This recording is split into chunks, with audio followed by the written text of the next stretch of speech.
was supposed to fight Wesley Snipes. Oh, yeah. Yeah. That was real. Like, that was lawyers in negotiation. I was training twice a day for 6 months.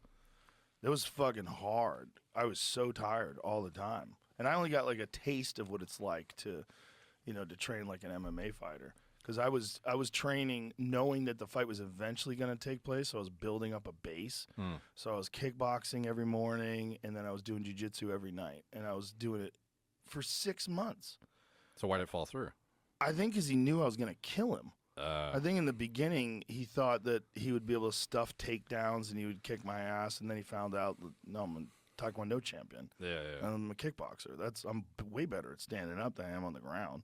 Yeah. And then I don't know what happened, but there was a bunch of different demands. Like at first it was going to be 50-50, and then he wanted it to be 60-40, and I'd agreed to everything. I said and then finally it was like, okay, give me just this amount of money and give him whatever the fuck else you want. I'm like, I'm gonna fucking strangle that guy. Like, let me get a hold of him. Yeah, and it never happened. But I just wanted to this would be a perfect thing to do. Like, he's never fought in MMA before. I've never done it before. This would be fun, and I'll make a lot of money. And the idea of this guy who had never had any competitive fights at all, ever, that he thought he could do that. I'm like, okay, like, you're not going to know what that feels like. Like, I might have done it a long time ago, but I've done it. I know what that feels like when the referee's looking at you, are you ready? And then that's a moment that if you've never experienced that moment ever in your life and the bell goes ding and you're like, oh, shit, is this real?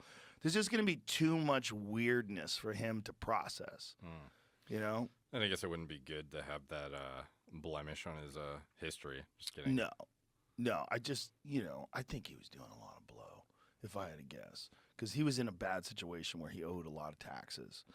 And he had some advisor that was like, one of those dudes that tells you, it's unconstitutional to pay taxes. Look, right here.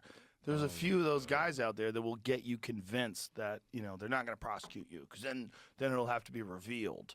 The taxes are against the Constitution. And there's a lot of wacky people that people fall under the influence of, unfortunately. And he wound up going to jail. Oh, jeez. Yeah, he wound up going to jail for tax evasion. Damn.